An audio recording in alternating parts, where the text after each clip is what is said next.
दुनिया की चौथी सबसे बड़ी अर्थव्यवस्था होने के बाद भी क्या इंडिया और गरीब होता जा रहा है? आपने बहुत सारे लोग को ये बोलते हुए सुना होगा कि इंडिया के ऊपर 3.5 ट्रिलियन डॉलर का कर्जा है। तो 4 ट्रिलियन डॉलर की इकॉनमी होने का क्या मतलब है? आइए आंकड़ों की मदद से समझते हैं कि इस बात में कितनी सच्चाई है। इकॉनमी के अंदर एक टर्म होता है डेब्ट टू जीडीपी रेशियो, जो कि 60 से 90% के बीच में होना बहुत अच्छा माना जाता है। और इंडिया का जो है वो 83% है।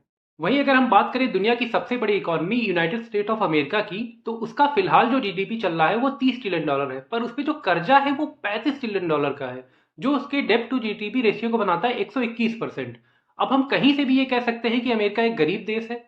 इसके अलावा एक और देश है जापान, जिसकी इकॉनमी को भी हमने कुछ ही दिन पहले पीछे किया है और उसकी फिलहाल की इकॉनमी जो है वो 4.16 ट्रिलियन डॉलर है, पर इस पे जो कर्जा है वो 10 ट्रिलियन डॉलर का है, जो डेब्ट टू जीडीपी रेशियो में हो जाता है 251% पे। अब आप ये बताइए कि जापान भी किस तरीके से एक गरीब कंट्री है। अब हमें ये समझना बहुत ज़रूरी है कि देश में किसी भी तरीके के डेवलपमेंट के लिए पैसा बहुत ज़रूरी है, और पैसा आता है डेब्ट के थ्रू, लोन्स के थ्रू, फॉरेन इन्वेस्टमेंट के थ्रू।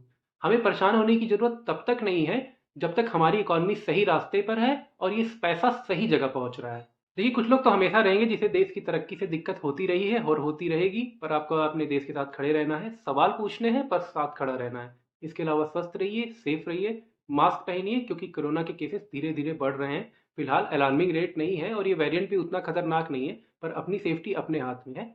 जय हिंद।